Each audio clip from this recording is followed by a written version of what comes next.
क्या होगा जब आप अपनी फैमिली के साथ कहीं बाहर जाएँगे और आपकी मुलाकात किसी बुरी शक्ति से होगी? तो आज की कहानी भी लगभग ऐसी ही है। तो चलिए शुरुआत करते हैं इस कहानी की।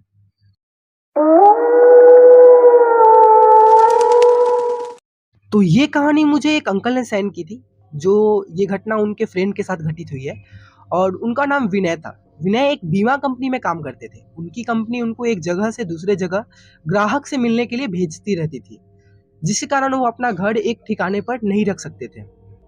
इस बार उनको नेपाल के छोटे से पहाड़ी इलाके में जाना था, करीबन 1 महीने के लिए। इसलिए इस बार उन्होंने अपनी पत्नी को साथ ले जाने का फैसला किया।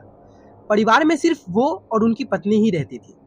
विनय और उसकी पत्नी दोनों नेपाल के लिए निकल पड़े। वैसे भी ठंड का मौसम था और नेपाल में ऊपर से बहुत तेज बर्फ भी पड़ रही थी।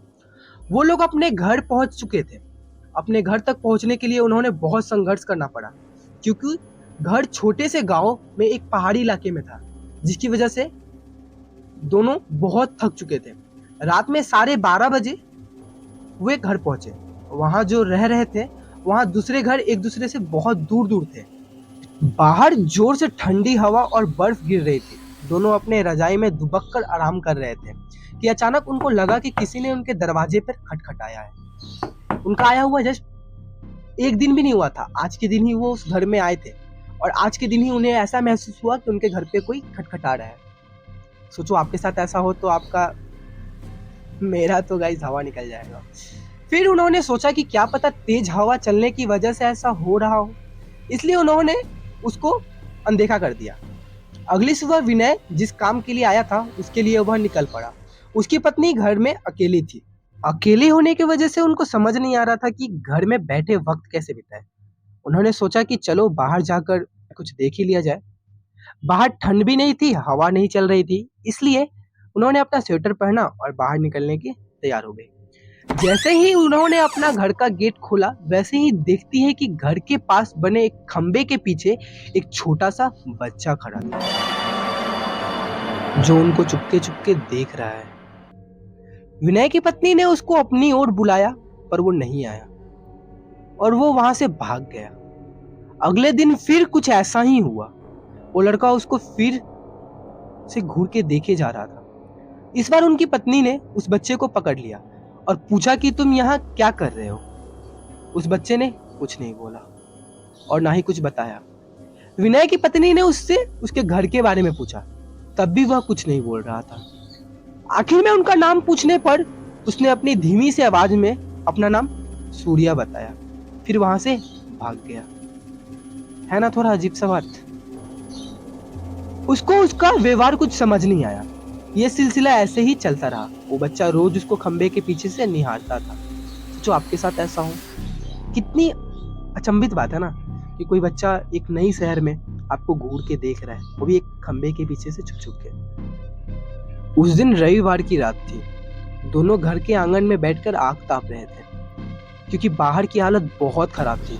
इतनी खराब थी कि कोई थोड़ी देर के लिए बाहर निकल जाए तो उनकी जान चली जाए। अचानक दरवाजा किसी ने खटखटाया। उन दोनों को फिर से लगा शायद हवा की वजह से ऐसा हो रहा हो। तभी फिर से किसी ने दरवाजा खटखटाया। इस बार खटखटाने की आवाज साफ आ रही थी। ये आवाज सुनकर दोनों डर गए, क्योंकि इतनी रात में, वो भी जान लेने वाली ठंडी, आखिर कौन हो सकता है। दोनों केवल एक दूसरे का मुंह देख रहे थे। अचानक दरवाजे से बाहर से धीरे से रोने की आवाज आने लगी। सोचो आपके साथ ऐसा हो, है ना, हॉरिबल बात। तभी विनय ने जोर से आवाज से बोला, कौन है बाहर। कुछ देर तक आवाज तो नहीं आई, पर बाद में एक धीमी सी आवाज आई, दरवाजा खोलो, कृपया करके दरवाजा खोलो, बहुत ठंड है। ये आवाज किसी छोटे बच्चे की थी। तभी विनय की पत्नी को ये आवाज जानी पहचानी लगी।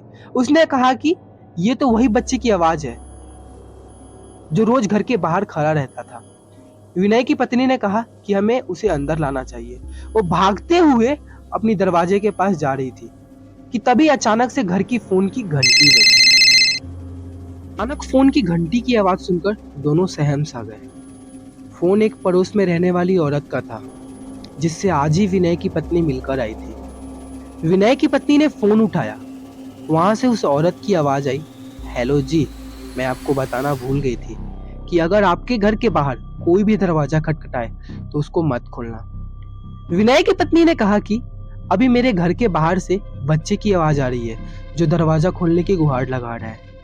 तभी उस औरत ने कहा, नहीं आप बिल्कुल मत खोलना, वो असल में एक आत्मा है। उन्होंने बताया, जब जब यहाँ तेज आंधी और ठंडी पड़ती है तो वो तब तब सबके घर के बाहर जाता है और दरवाजा खोलने को कहता है। वो ठंड का बहाना बनाता है और दरवाजा खोलने की कोशिश करता है। अगर कोई गलती से भी दरवाजा खोल देता है तो वो अगले दिन बर्फ में दबा हुआ मिलता है। ये सुनते ही जैसे उनके पैरों तले जमीन खिसक गई हो, वो जमे के जमे रह गए। वो सोचने लगे कि बाहर दरवाजा जो खटखटा रहा है वो असल में एक आत्मा है। उन्होंने दरवाजा नहीं खोला। अगले दिन ही वो दोनों भागकर पड़ोसी के पास गए और पूरे मामले के बारे में पूछा। पड़ोस की औरत ने बताया कि इस गांव में एक परिवार रहता था। पहाड़ टूटने की वजह से उस परिवार का विनाश हो गया, बस एक बच्चा बच गया। वो दूसरों के घर जा जाकर खाना मांगता था और अपना गुजारा करता था। एक दिन बहुत जोर से बर्फ की आंधी पड़ रही थी। वो दूसरों के घर के बाहर दरवाजा खटखटाकर अंदर आने की गुहार लगा रहा था, पर किसी ने भी उसकी गुहार नहीं सुनी। ठंड की वजह से सब अपने घरों में दुबक कर बैठे हुए थे। कल सुबह होने पर उस बच्चे की लाश बर्फ में अकड़ी हुई मिली। ने बताया, आज भी कभी भी जोरों से बर्फ की आंधी आती है तो उसकी आत्मा सबके घर के पास आती है और गुहार लगाती है कि दरवाजा खोलो, प्लीज दरवाजा खोलो। अगर कोई भी दरवाजा खोल देता है तो उसे मार देती है और उसकी लाश अगले दिन बर्फ में दबी हुई मिलती है, जैसे उस बच्चे की लाश थी। ये सब सुनकर दोनों हैरान रह गए, लेकिन वो वहां 1 महीने तक थे। ये घटना 3 से 4 बार उनके साथ हुआ, बट उन्होंने दरवाजा नहीं खोला। विनय का काम खत्म हो गया। वो अगले दिन ही अपने परिवार के साथ घर वापस आ गए। पर विनय की पत्नी के दिमाग में एक रहस्य हमेशा रह गया, क्या वो उस गांव के लोगों को छोड़ेगा? उसकी आत्मा कभी मुक्त हो पाएगी? उस बच्चे का चेहरा उसके दिमाग से निकल नहीं रहा था और ये रहस्य हमेशा उसके अंदर ही रह गया। आपको क्या लगता है, उस गांव के लोगों ने सही किया था? क्या उस बच्चे की कोई गलती थी? जब तक उसका मृत्यु काल नहीं आता है तब तक वो इसी तरह भटकता रहेगा, निर्दोष लोगों की जान लेता रहेगा। आप अपना फीडबैक कमेंट बॉक्स में दे सकते हैं। अगर आपके पास भी ऐसी कोई कहानी है, आपके साथ घटी हुई, आपके दोस्त के साथ घटी हुई, तो आप डिस्क्रिप्शन में दिए गए ईमेल आईडी पे सेंड कर सकते हैं। अगर ये वीडियो आपको अच्छी लगी हो तो वीडियो को लाइक जरूर करें। ऐसे ही सच्ची घटनाओं के लिए हमारे चैनल को सब्सक्राइब करें और मिलते हैं अगली न्यू स्टोरी में। तब तक के लिए टेक केयर।